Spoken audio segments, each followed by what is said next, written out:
네, 중심 잡아보겠습니다. 빅데이터 연구소 이상준 소장 함께합니다. 안녕하세요. 네, 안녕하세요. 네, 오늘의 중심 이슈부터 보겠습니다. 오늘의 키워드, 네, 이걸로 설정해 주셨네요. 모래사장에서 바늘 찾기. 우리 시장 이야기죠. 네, 맞습니다. 답답한 시장인데 잠시 후에 좀 들어보도록 하고요.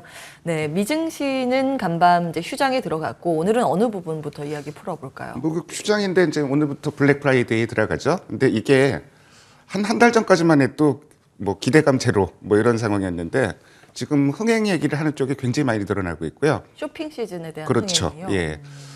그 비근한 예로 전미 소매협회라는 데서 네. 보통 블랙 프라이데이면은 한 10월 말 정도면은 전망자료 막 내놓거든요.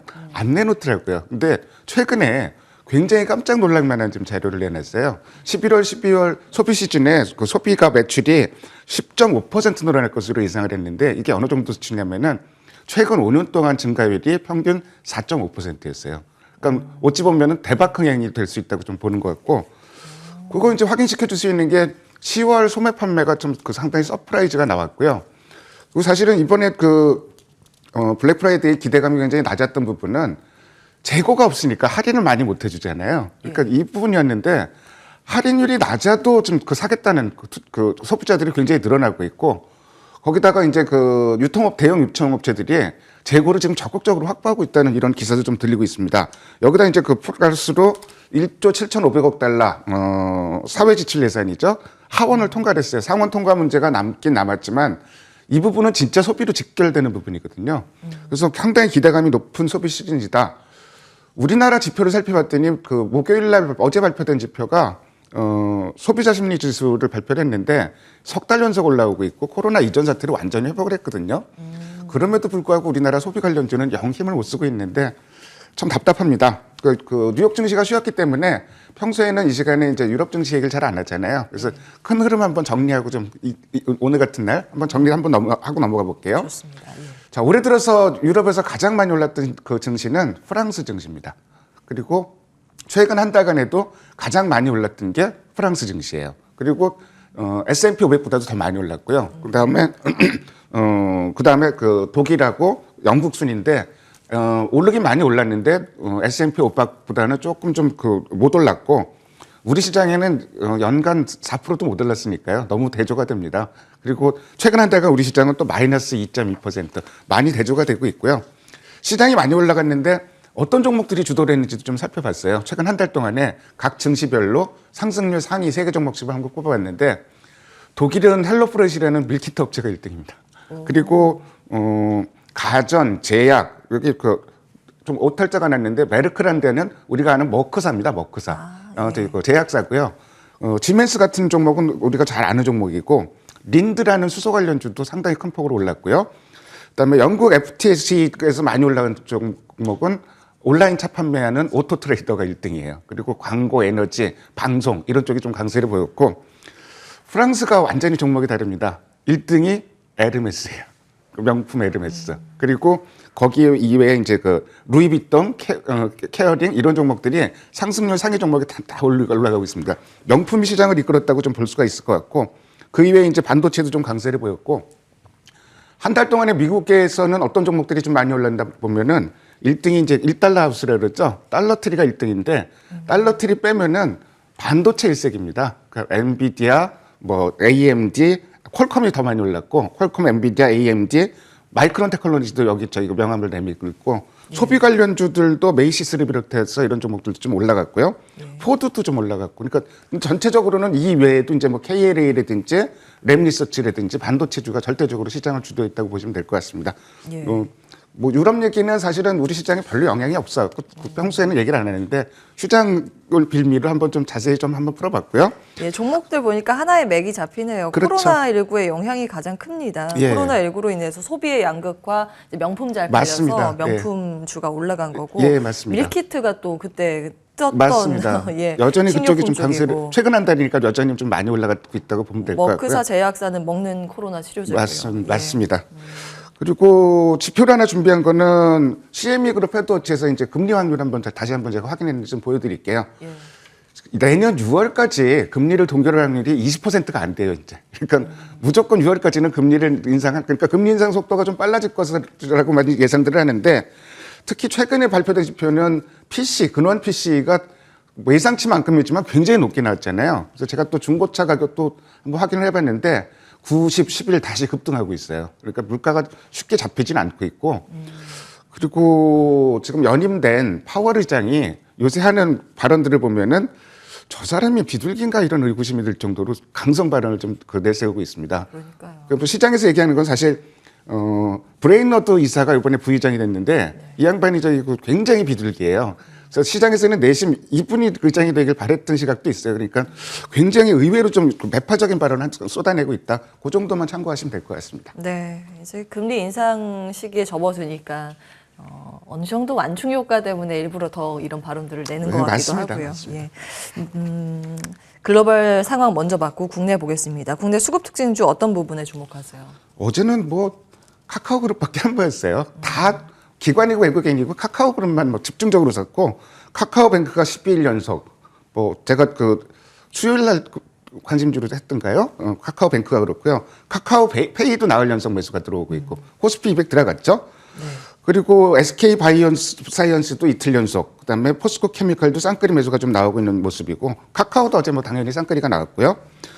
코스닥은 쌍끌이 매수 종목 찾기가 참 어렵습니다. 기관이 이제 게임즈 매수했던 정도가 특징적이고 역시 코스닥에서도 카카오 게임즈만 수급이 돋보이는 그러니까 카카오 그룹의 날이라고 좀 볼 수 있는데 그래서 그 대장주도 카카오를 좀 들고 와봤어요. 카카오. 예. 예.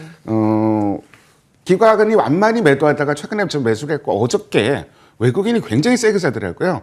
뭔가 좀 변화를 보여야 되는데 뭐 이런 종목은 수급 연속성은 보여야 되겠지만 조금 이따 차트를 보여야 되겠지만 카카오 그룹 중에서 유일하게 못 오르는 종목이에요. 그러니까 실적을 보면은 예전에 카카오 게임즈도 제가 언급을 했었는데 그때 언급하면서 오딘 한국이 매출이 굉장히 좋았는데 로열티 많이 냈는데 자회사로 편입할 예정이다 얘기했잖아요. 예. 카카오 실적도 일단 거기에 연동된다고 보시면 됩니다. 똑같고요. 근데 네이버하고 카카오하고 요새 수급 차이가 굉장히 좀 다르거든요. 네이버는 외국인이 팔아요. 차이가 뭘까? 두나무 차이로 볼 수 있습니다. 두나무가 올해 뭐 좀 그 예상 이익이 3조 원에서 4조 원 이익이 난다 그러는데 네. 카카오가 20% 지분만 반영을 해도 8천억 원이에요. 그러니까 배보다 배꼽이 더 큰 이 부분이 굉장히 시장에서 지금 그 환영을 받고 있고 특히 뭐 그 두나무 같은 경우는 이제 뭐 그 규제 리스크는 있잖아요. 그러니까 가상화폐 시장. 근데 뭐 그렇다고 치더라도 장외에서 지금 17조 원 정도 하고 있으니까요. 시총이요. 이거라고 볼 수 있을 것 같고 그리고 마지막으로 좀 보여드리고 싶은 게 카카오 그룹 주가 11월 들어서 난리가 났습니다. 뭐 엄청나게 올랐는데 뭐 가장 많이 올른 게 넵튠이 가장 많이 올랐고요. 그다음에 카카오 게임즈, 카카오페이, 카카오뱅크 다 많이 올랐는데 카카오만 2%밖에 못 올랐어요. 근데 사실 이렇게 그 계열사들이 이렇게 올라가면은 카카오도 좀 올라가야 될 것 같은데 좀 무겁다는 점은 있습니다. 근데 그만큼 못 올랐기 때문에 리스크는 적은 종목이다. 좀 이렇게 저는 판단하고 있습니다. 네.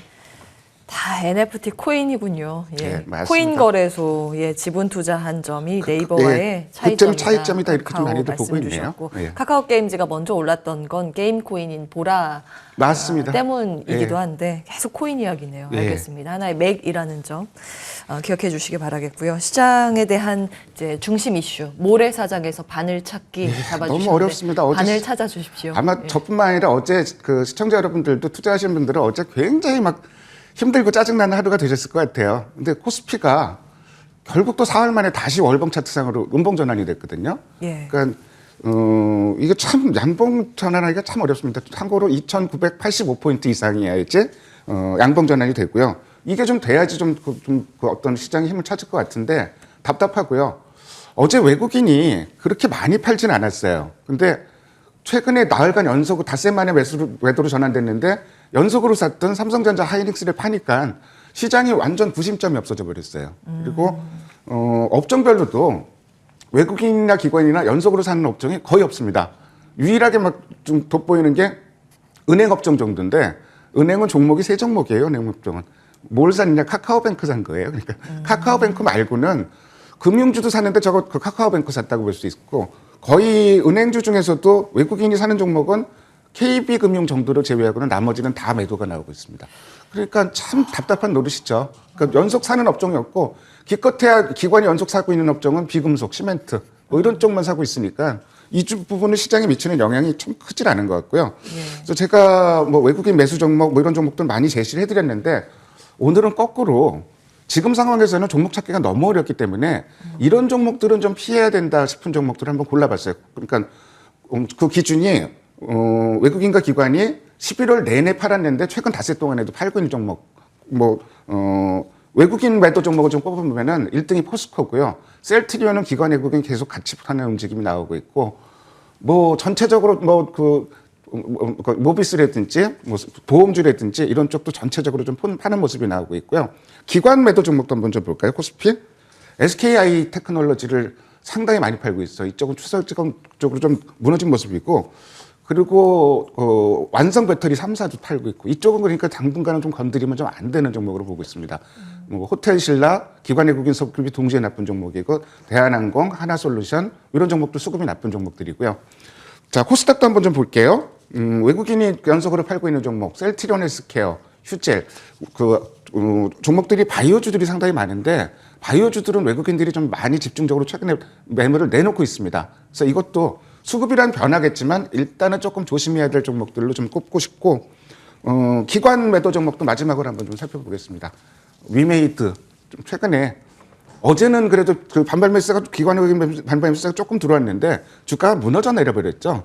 그래서 좀 아직까지는 접근하기엔 조금 부담되는 그 상황으로 좀 볼 수 있을 것 같고, 뭐 LNF도 최근에 기관 수급이 안 좋습니다. 근데 반면에 에코프로비엠은 그나마 수급이 나은 편이라서 만약에 두 종목 중에서 하나 사고 싶다면 에코프로비엠으로 가는 게 좀 맞을 것 같고요. 나머지 종목들은 그 표를 보면서 확인하시면 될 것 같습니다. 예. 주의가 필요한 종목들을 쭉 정리해 주셨습니다. 바이오주 많았고 2차 전지 배터리 셀업체들도 예, 맞습니다. 이제 매도 대상이기 때문에 수급 따져야 된다 이 말씀을 주셨고요. 자, 마무리 전략은 어떻게 세울까요? 지금은 뭐 기다리는 전략밖에 없습니다. 우리 시장에는 사실은 이런 쏠림 현상이 자주 출현하고 그 이후에는 후유증이 좀 있어요. 그래서 지금은 그런 국면이고, 일단 주도주도 없고 상승 종목도 많이 줄어들어 있고, 그러니까 지금은 기다리는 전략인데, 결국은 뭐 시장 오래 투자해 보신 분들은 아시겠지만 이런 흐름이 또 오래 가지는 않습니다. 기다리면 또 기회가 오기 때문에 어느 쪽으로 질적으로 시장의 흐름이 변하는지 그게 확인될 때까지는 당분간은 좀 기다리는 전략이 필요해 보입니다. 소나기는 피하자 이런 관점이 중심 내용이네요. 모래사장에서 바늘 찾기가 참 어려운데 바늘로 그래도 주목하신 건 카카오. 예, 기억해 보겠습니다. 빅데이터 연구소 이상준 소장과 함께했습니다. 고맙습니다. 네, 감사합니다.